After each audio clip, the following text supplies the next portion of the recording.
Hello guys, good afternoon. Ito yung palay ni Edwin Bukid dito sa may Albinja.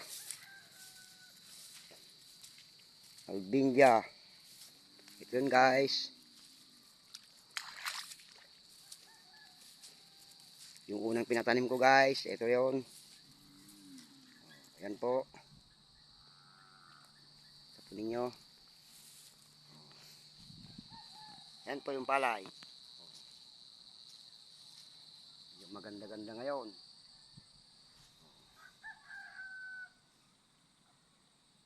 Sana hindi mabagyo para hindi masira. Ito guys.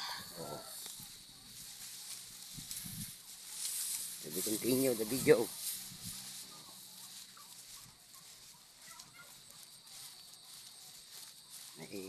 Konting damo. Pero ayos natin to.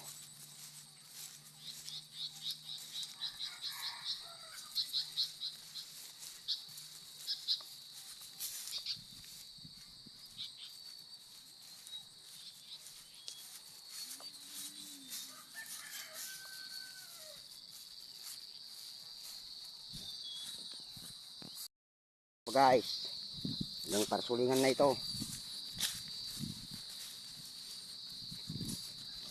Kita nyo.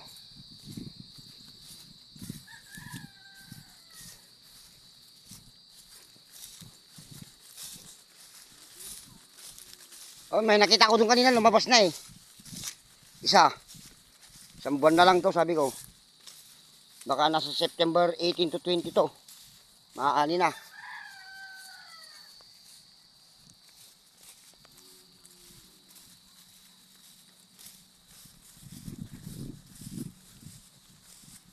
Parang ang luwang nang nasira sa kanya noon, yung pala kukunti naman pala oh. Ginamnang kulit niyan kasi kumuha ko dun kay Miro, nilamon din ng kuhol eh.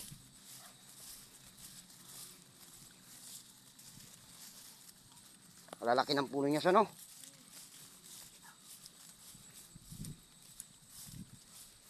Mas malaki yung puno doon.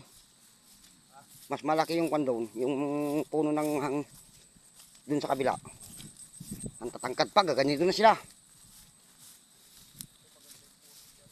Oh. Hindi kasi makontrol yung tubig noon. Ang dami. Oh. Ito, oh, nakita ko. Oh. Ito guys, oh, may lumabas na. 1 month na lang to. Pag ganito, may lumabas. Ito yung nasira nung sobrang dami ng tubig. Hindi na makontrol.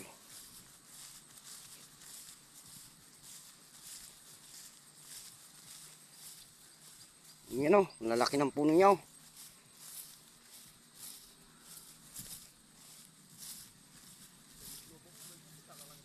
Ito ang pangit nun to eh.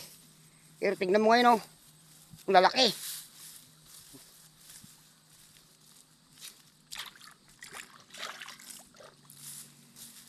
Doon may tumubong damo talaga.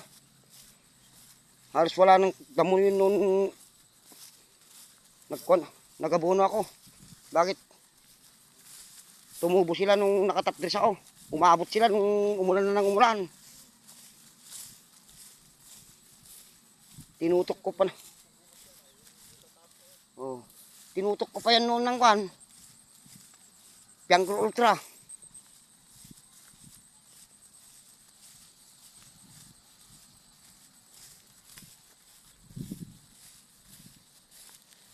That's all my video guys. Thank you and God bless. Bye bye. Happy birthday myself. Oh.